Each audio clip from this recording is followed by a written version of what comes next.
Welcome to Samba Samba. Enjoy the video. You begin by preparing both devices. Make sure iPhone and Apple Watch have enough battery or stay plugged in. Open the Watch app on your iPhone and keep the watch near the phone so the Bluetooth link remains stable. Tap your watch at the top of the app, then choose Unpair Apple Watch. This starts the process and triggers an automatic backup to iPhone. You do this so you can restore settings later. Once started, the phone will ask for your Apple ID to disable activation lock. After tapping Unpair Apple Watch, you must confirm. Enter your Apple ID password when prompted to turn off activation lock, which authorizes the erase. The iPhone creates a final backup, then sends an erase command to the watch. Watch the progress indicator in the Watch app and on the watch itself.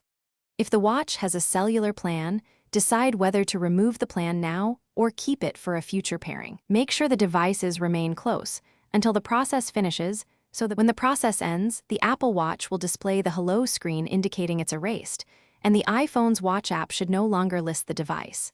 If you plan to pair again, choose Restore from Backup during setup. If selling or gifting, setup as new. If unpairing fails, reboot both iPhone and watch, retry the unpair sequence, and ensure Bluetooth is on. As a last resort, sign into iCloud.com to remotely erase the watch, or remove activation lock from your account to complete the uninstall. Thanks for watching. Consider subscribing if we helped you.